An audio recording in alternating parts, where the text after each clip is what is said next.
Bismillah, Assalamualaikum warahmatullahi wabarakatuh. Alhamdulillahi rabbil alamin. Assalatu wassalamu ala asrafil anbiya'i wal mursalin wa ala alihi wa sahbihi rasulillahi ajma'in. Alhamdulillah, kita bersyukur kepada Allah subhanahu wa ta'ala yang memberikan kita banyak nikmat. Allah berikan kita rumah, Allah berikan kita kendaraan, Allah berikan kita anak-anak. Namun yang paling tinggi nikmat adalah Allah berikan kita iman. Karena iman yang akan kita bawa sampai ke akhirat, semuanya akan kita tinggal. Maka jadikan seluruh yang Allah berikan kepada kita sebagai wasilah untuk mendekatkan diri kepada Allah subhanahu wa ta'ala. Allah berikan kita rumah untuk mendekatkan diri kepada Allah. Allah berikan kita kendaraan untuk mempercepat langkah kita menuju tempat-tempat kebaikan. Allah berikan kita anak sebagai ladang amal kita untuk mendidiknya semaksimal mungkin. Ayah bunda yang dirahmati Allah subhanahu wa ta'ala, insyaallah kita akan sama-sama belajar dalam kitab Tarbiyatul Aulad fil Islam, pendidikan anak dalam Islam, karangan Dr. Abdullah Nasyih Ulwan yang ditahqiq oleh Syekh Insan Al-Utaibi. Dan mudah-mudahan Allah berikan kita kekuatan untuk mempelajari kitab ini dalam rangka untuk menambah pemahaman dan juga tentu ilmu bagi kita dalam mendidik anak-anak kita. Salawat kepada Rasulullah sallallahu alaihi wasallam. Semoga kita termasuk umat beliau yang istiqomah dalam menjalankan sunnah-sunnahnya, termasuk kita mempelajari bagaimana kehidupan keluarga Rasulullah sallallahu alaihi wasallam. Pada kesempatan pertama ini kita masuk dalam bab pertama, tentang pasal pertama tentang pernikahan yang ideal dan kaitannya dengan pendidikan anak. Ayah bunda yang dirahmati Allah subhanahu wa ta'ala, bahwa yang kita ketahui dan kita pahami adalah bahwa ada 3 tujuan pernikahan yang telah kita lalui bersama. Namun walaupun sudah kita lalui, tentu tetap butuh kita untuk memperbaiki, menambah ilmu-ilmu tentang keluarga dan pendidikan anak. Yang pertama adalah bahwa pernikahan itu sebagai fitrah manusia. Fitrahnya manusia itu Allah berikan kita rasa suka kepada lawan jenis, dan rasa suka itu Allah berikan kepada kita dalam bentuk ketetapan dan ketentuan. Maka kalau keluar dari fitrah itu menyebabkan dosa, menyebabkan kezaliman. Laki-laki suka dengan laki-laki, perempuan suka dengan perempuan. Nauzubillah, kita jaga anak-anak kita jangan sampai jatuh kepada perbuatan ini, karena belum ditemukan obat secara medis tentang penyakit LGBT ini.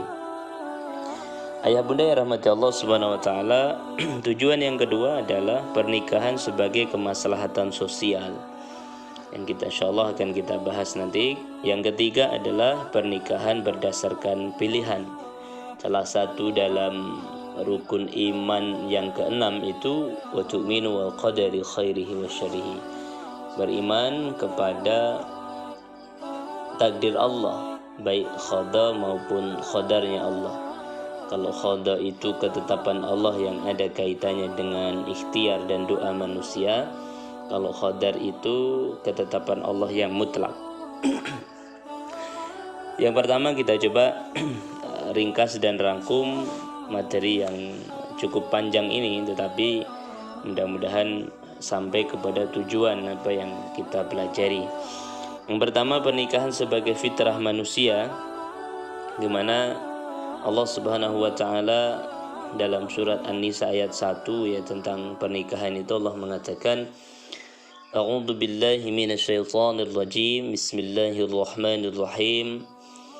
Ya ayyuhan nasu ittaqu rabbakumul ladzi khalaqakum min nafsin wahidah wa khalaqa minha zawjaha wa batha minhuma rijalan katsiran wa nisaa'a واتقوا الله الذي تساءلون به والأرحام إن الله كان عليكم رقيبا صدق الله العظيم.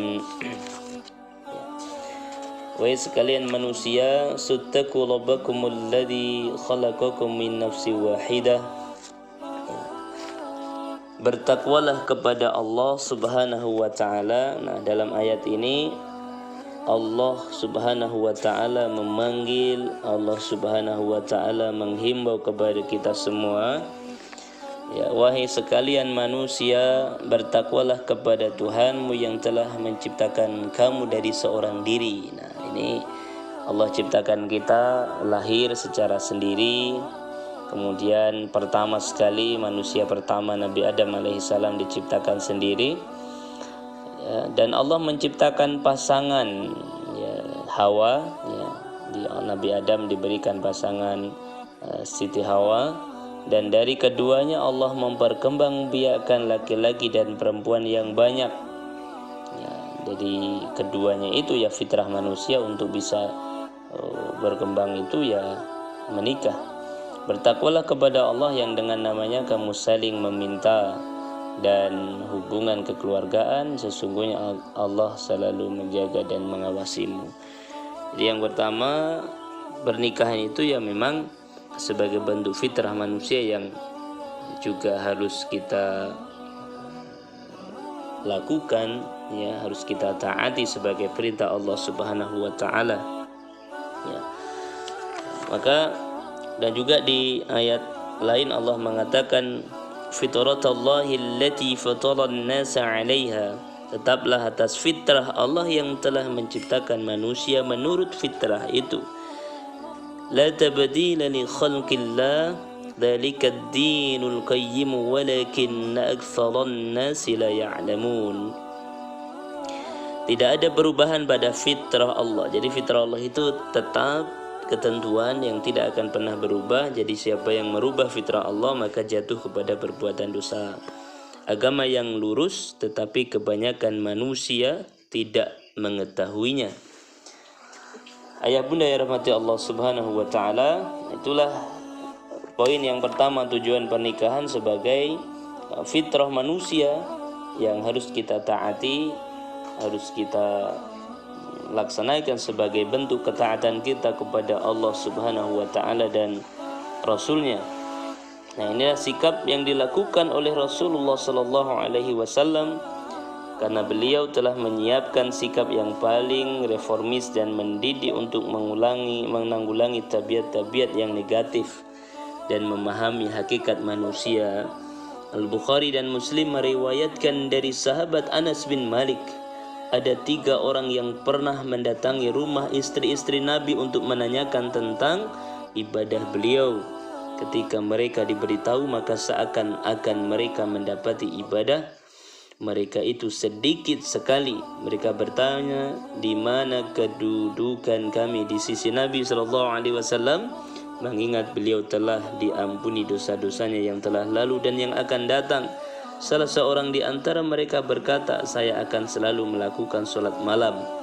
Orang yang lain berkata, saya akan selalu berpuasa dan tidak akan pernah berbuka. Dan yang lainnya berkata, saya akan selalu menjauhi kaum wanita dan tidak akan menikah selamanya. Kemudian datanglah Rasulullah SAW bersabda, kalianlah yang mengatakan demikian dan demikian. Demi Allah, sesungguhnya aku adalah orang yang paling takut kepada Allah daripada kalian dan yang paling bertakwa kepadanya daripada kalian, kata Nabi. Meski demikian aku berpuasa dan juga berbuka, kata Nabi. Aku melaksanakan sholat dan aku juga tidur.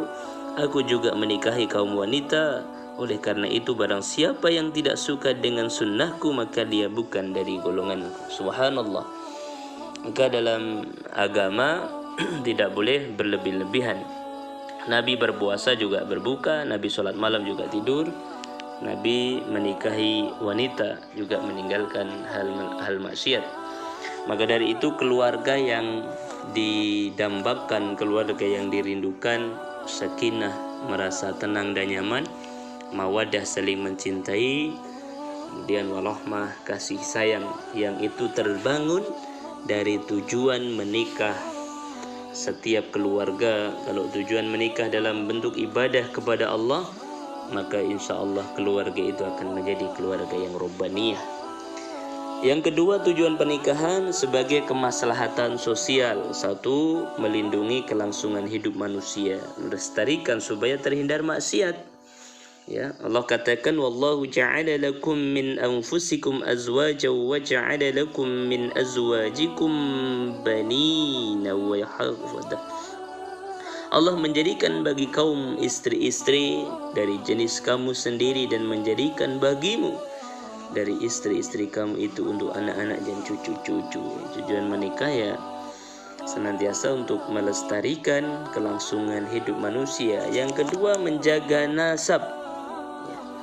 Menjaga nasab agar senantiasa terus dari keberlangsungan hidup itu terus akan turun ya nasabnya kepada anak-anak dan cucu-cucunya. Yang ketiga, melindungi masyarakat dari kerusakan moral. Dengan menikah maka akan menjaga manusia untuk berbuat dosa. Sebagaimana Rasulullah SAW bersabda, ya ma'syaras syabab, wahai sekalian pemuda, man istata'a minkumul ba'a falyatazawwaj fa innahu aghaddu lil basari wa ahsanu lil farj faman lam yastati' fa alayhi bis sawmi fa inna as-sawma lahu wija'. Apa kata Nabi? Wahai sekalian pemuda, barang siapa di antara kalian yang mampu menikah maka menikahlah, karena ia bisa menjaga mata dan melindungi kemaluan. Barang siapa yang belum mampu maka berbanyaklah berpuasa, karena sesungguhnya ia adalah perisai. Yang keempat, melindungi masyarakat dari berbagai penyakit.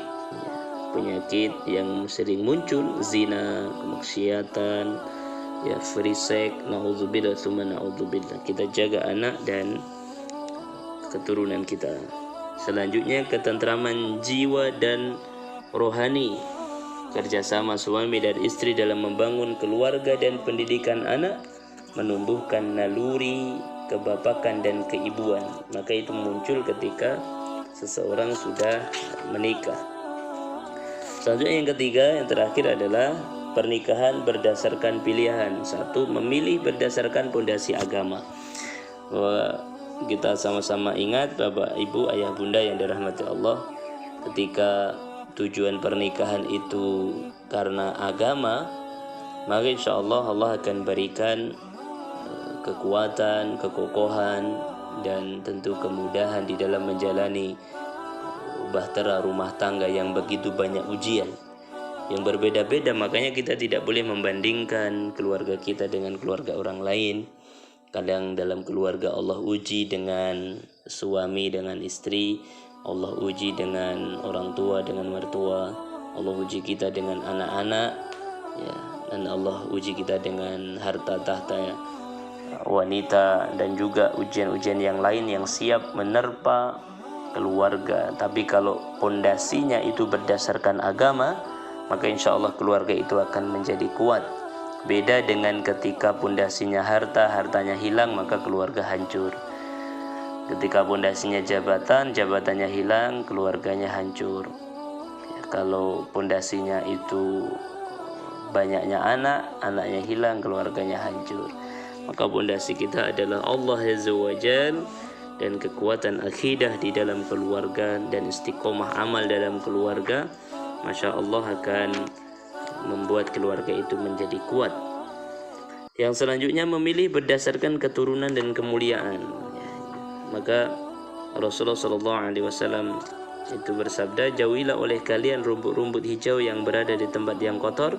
Para sahabat bertanya, apakah yang dimaksud dengan rumput-rumput hijau yang berada di tempat yang kotor ya Rasul?